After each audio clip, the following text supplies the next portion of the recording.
All right, 1 mile in. Here I am up at 1 o'clock in the morning. I've been awake since 11. I went to bed at 9, but I had a big bowl of sugar yesterday at 7, which I don't usually do. It was my 48th birthday, and my husband and I made a chocolate cake, a chocolate icing, and we had extreme Moose Tracks ice cream with it, and I just don't process sugar well. Um, so if I do that, I know that I'm going to be awake in the middle of the night. So also, I'm I'm learning a lot of new skills and I have a lot of new ideas right now. So I'm kind of like a baby. I get sleep regression anytime I have all these ideas floating through my mind. So I'm up reading my Bible, starting the book of Jeremiah right now.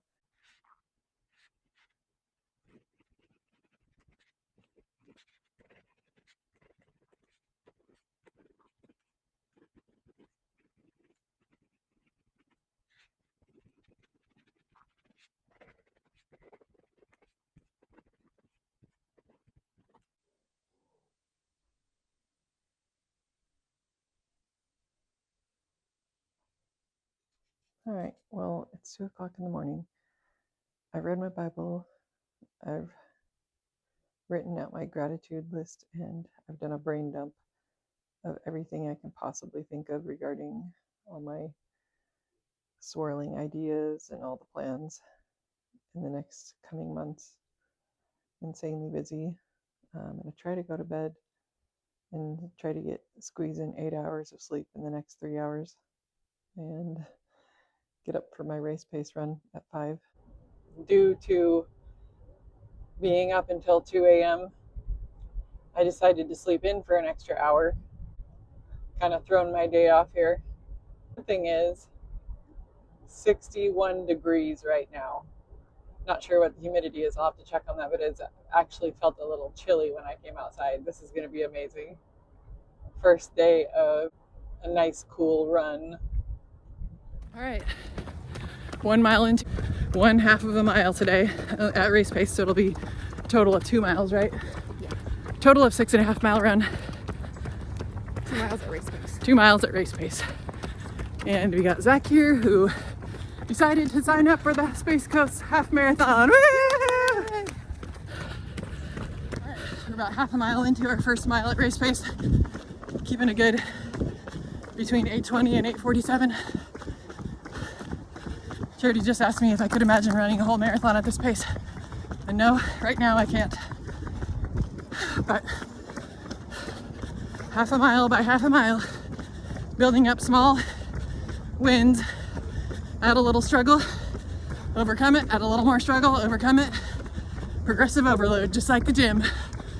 Mental reps, getting your body ready, your lungs, your heart, and mostly your mind. 1 mile at race pace done. That was an 8:28. A little faster than prescribed, but it's so nice out. The weather is like 66 degrees, so yeah, my heart rate never really got above 150. So I'm happy with that.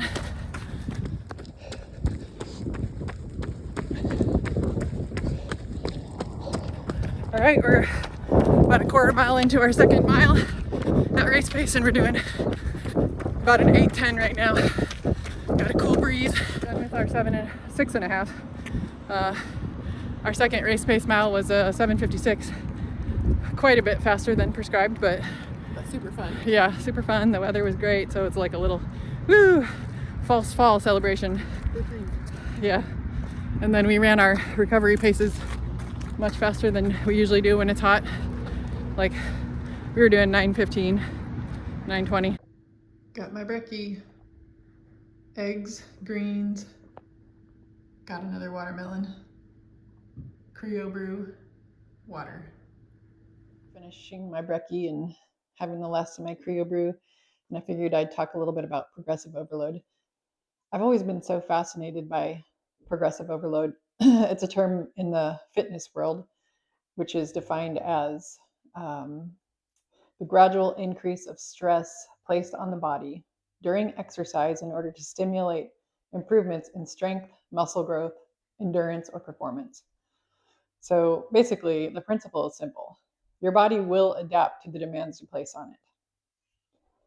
To keep improving, you have to keep challenging and adding a little bit more stress each time. You can't keep doing the same thing over and over and expect to improve. But within the fitness community, this is done by progressively changing variables in your workouts or in your runs. For example, I've used it for so many things in my life. First one being that I can think of was to improve my 2 mile run time. Back in Army days, when I started out not being able to run 2 miles at all before I left for basic training. Well, I guess I was doing it in like 17 minutes or something, 18 minutes. But definitely not the first time I tried it. I was like, oof, running 1 mile it was probably 20 minutes. But I think I had to have it under 18 to go into basic training. So I got it under 18.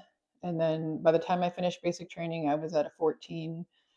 And then I wanted to keep progressing on my own. So I kept working on it. I added in, um, I would run a little bit faster each week or try to push myself to run at least once a week as fast of 2 miles as I could go.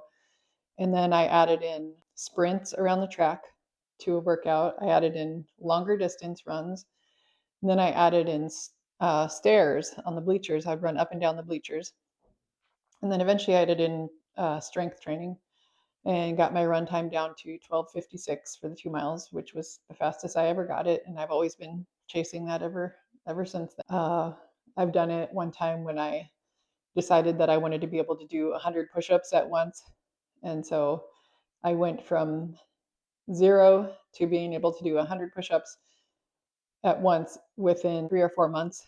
But I did it just by adding in 1 to 2 push-ups every time I did a workout, 1 or 2 more than I had done the last time. So I was probably doing push-ups 3 times a week at that point. So I would do 1 push-up. The next time I would do 2 push-ups. The next time I would do 3. And eventually I was working my way up to 10 to 15 at a time and then 20. And over the course of time, it all added up and my body got progressively stronger to where I could knock out 100 push-ups at a time. I've even used it in other ways in my life, such as saving money, just see where our budget was, and then I would like, oh, what could we cut out of here? We could, I could. One time I did this thing where I said I'm not going to use my car for a whole month. We lived in Europe at the time, so that's much more possible to do than it is here. But yeah, I didn't spend any gas money for a whole month. I walked everywhere or took the train or rode my bike. And the kids did the same. And we saved a lot of money over the course of that year by doing different weird little challenges like that. Like let's eat beans and rice for, a whole week or just weird things like that. It's basically stacking small wins week by week. And so with regard to marathon training, progressive overload is really awesome because you don't have to look at the whole marathon and be like, "Oh, I have to run 26.2 miles at an 8:47 pace." Like that's overwhelming when you think of it like that. Breaking it down into small chunks that you can handle week by week. And like today's run, it was only a half a mile farther than last week's race pace. So it's very doable. It makes it accessible to anyone. And it also helps with injury prevention because it builds you up so slowly over time that your body it has the chance to recover and adapt week by week so that you're not just pushing all out every single time. It allows you to run 2 miles slow, go into your fast mile, slow down for half a mile, and then another faster mile, and then cool down with 2 slow miles.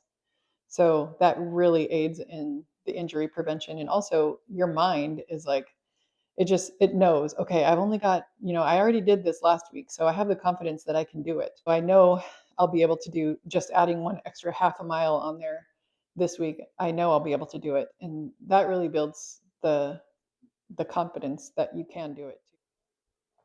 Crossing run number 31 off the calendar.